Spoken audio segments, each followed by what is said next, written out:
صباح السلام، صباح المحبة، صباح الحرية والإخاء.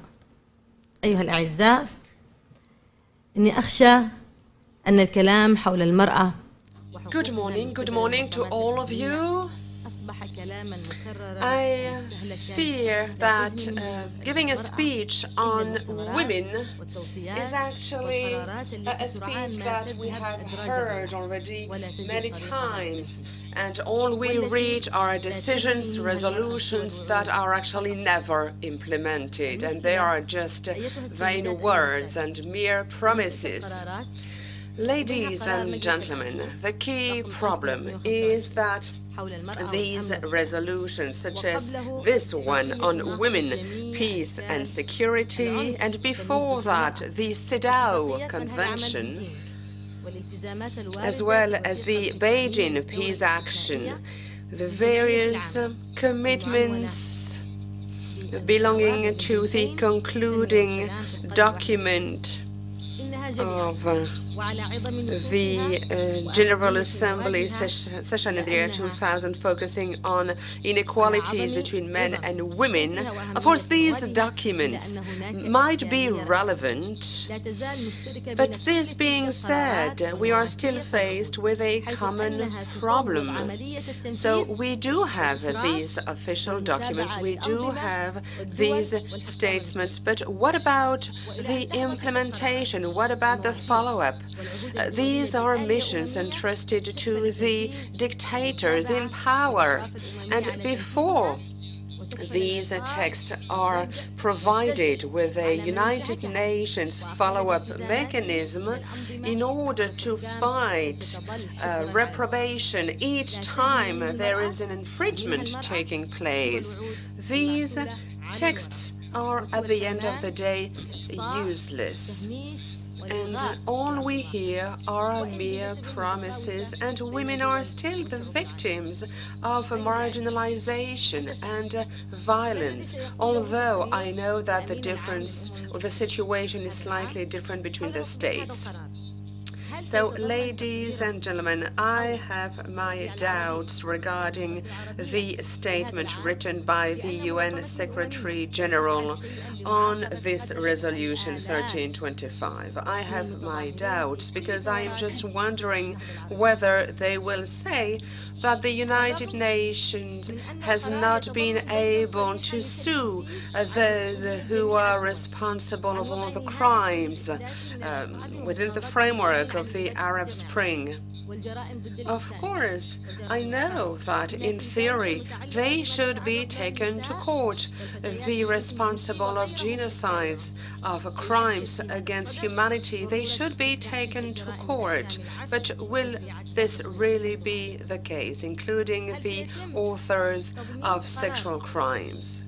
So, as I was telling you, I have my doubts, and I am just wondering whether or not this report will refer to an initiative that is granting the amnesty to Yali Abdullah, the Yemeni president, so that he will have to face the crimes that have been committed over the last 33 years. I am wondering whether this report will say that Kofi Annan is trying to give the same guarantees to Bashar al-Assad, another corrupted dictator. Ladies and gentlemen, I have to recall that peace is impossible without justice. And the current situation tells us that those committing crimes against their own people, dictators, the ones who have fallen in the Arab Spring, they should be placed in front of their penal responsibilities because they have committed crimes against their people. Their assets should be frozen. So we would like to invite the people, as well as the countries, the member countries of NATO, but also all the countries in the world that are craving for peace, that are really willing to respect the rights. We really would like to invite them to play a key role in order to support the Syrian people who is now the victim of the tyranny of Bashar al-Assad. They have to make so many sacrifices in their quest for dignity and freedom. We really would like to invite them to work in a closer collaboration with Turkey in order to create a buffer area, a buffer zone, so that the humanitarian relief will be brought to the people who try to escape the regime and these military attacks. So we would like to invite you to give your support, financially speaking, from a logistics standpoint, to the Syrian people, but also to all the entities fighting for freedom.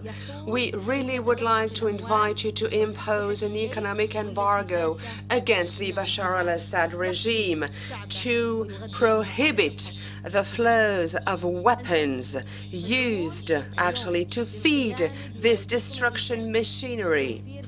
So you are all invited to cope and to face your responsibilities, to offer the humanitarian relief, to protect youngsters, women, children in Syria who are killed on a daily basis by the Bashar al-Assad regime. Dear participants, I also would like to draw your attention on the following.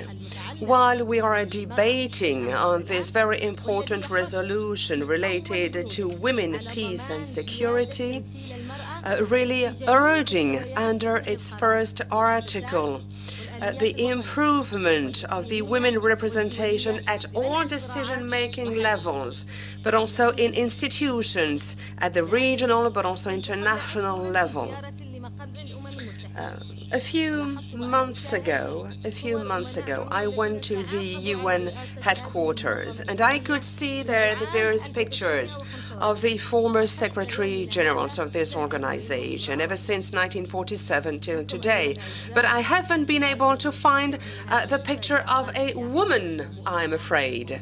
And of course, as you can imagine, this is a surprise that has really saddened me a lot.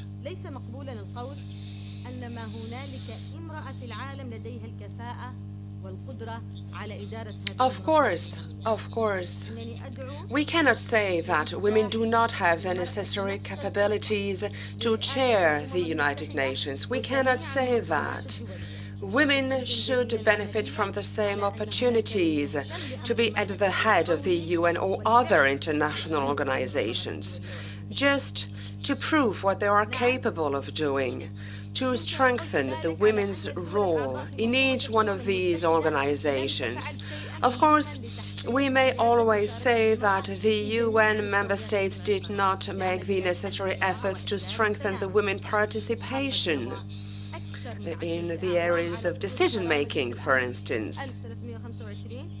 We know that 10 years have elapsed since this resolution 1325, and all the decisions related to peace and or war are really in the hands of men, I'm afraid to say.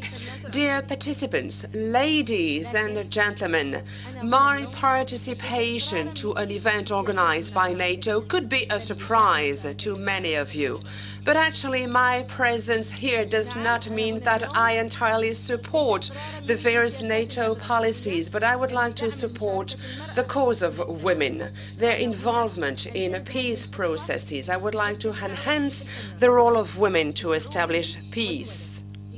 And I would like to use this opportunity to renew a call that I have launched already to NATO and its member states to adopt policies that would be able to respect human rights